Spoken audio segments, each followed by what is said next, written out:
নমস্কার বন্ধুরা, রমা কুকিংয়ে সবাইকে স্বাগত জানাই। আজ আপনাদের জন্য নিয়ে চলে এসেছি দারুণ স্বাদের পাকা আমের লস্যির রেসিপি। এখন গরমকাল চলছে আর তার সাথে পাকা আমের সিজনও, তাই গরম থেকে একটু স্বস্তি পেতে মাত্র কয়েকটা ঘরে থাকা উপকরণ দিয়েই বানিয়ে ফেলুন ঠান্ডা ঠান্ডা পাকা আমের লস্যি। আর এই লস্যিটা খেতে কিন্তু ভীষণই টেস্টি হয়, তাই একবার অন্তত এই অসহ্য গরমে এই ঠান্ডা ঠান্ডা পাকা আমের লস্যির রেসিপিটি বানিয়ে দেখতে পারেন। তাহলে আসুন আজকে রেসিপিটি শুরু করি।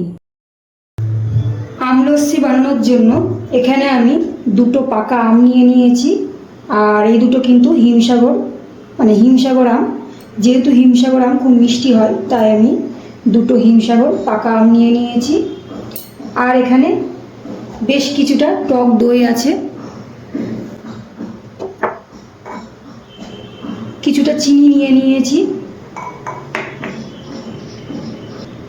আর আছে বিট নুন, আর কিছুটা আমন্ড বাদাম আমি ছোট ছোট করে এভাবে কেটে নিয়েছি। এবারে আমটাকে আমি কেটে নেব। দুটো আম আমি খোসা ছাড়িয়ে এরকম টুকরো করে কেটে নিয়েছি। এবার একটা মিক্সিং জার নিয়ে নিচ্ছি। এর মধ্যে আমি আমের টুকরোগুলো দিয়ে দিচ্ছি, আর দিয়ে দিচ্ছি চিনি। আপনারা যে যেরকম মিষ্টি খাবেন সেই অনুযায়ী দিয়ে দেবেন। যেহেতু আমি হিমসাগর আম নিয়েছি আর হিমসাগর আম খুব মিষ্টি হয়, তার জন্য আমি অল্প পরিমাণে চিনিটা নিয়ে নিয়েছি। এবার খুব মিহি করে আমি পেস্ট করে নিয়ে আসব। মিক্সি জারে পাকা আম আর চিনি একসাথে দিয়ে আমি কিন্তু খুব ভালোভাবে মিক্সিতে পেস্ট করে নিয়ে এসেছি। এবার এর মধ্যে দিয়ে দিচ্ছি টক দই।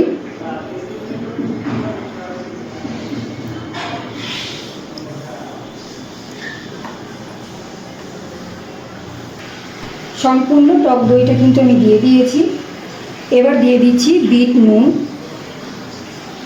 আর দিয়ে দিচ্ছি 1 চামচ গোলাপ জল। গোলাপ জলটা আপনারা চাইলে নাও দিতে পারেন। এবারে সব কিছু আবারও একটু মিক্সিতে আমি ঘুরিয়ে আনব। টক দই দিয়ে আমি আবারও মিক্সিতে সব কিছু ভালো করে মিশিয়ে একটু পেস্ট করে নিয়ে এসেছি। এবার আমি এর মধ্যে দিয়ে দেবো কিছুটা বরফ।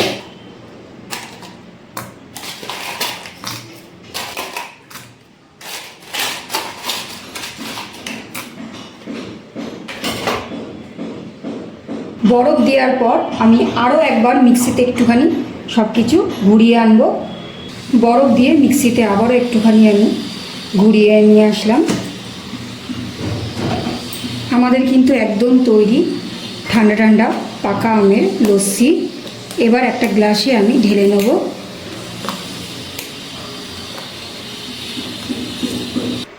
এখানে আমি দুটো গ্লাস নিয়েছি, গ্লাসের মধ্যে ঢেলে নিচ্ছি।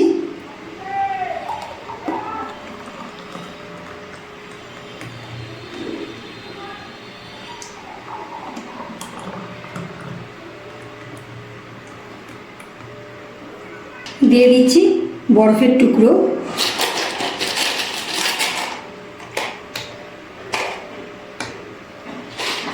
আর দিয়ে দিচ্ছি ছোট ছোট করে টুকরো করে কেটে রেখেছিলাম আমটা, সেটাই দিয়ে দিলাম।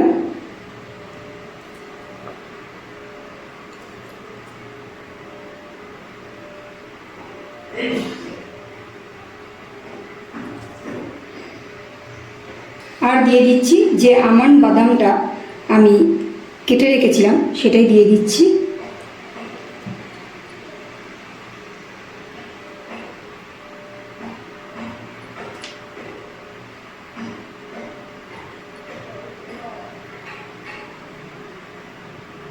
আমাদের কিন্তু একদম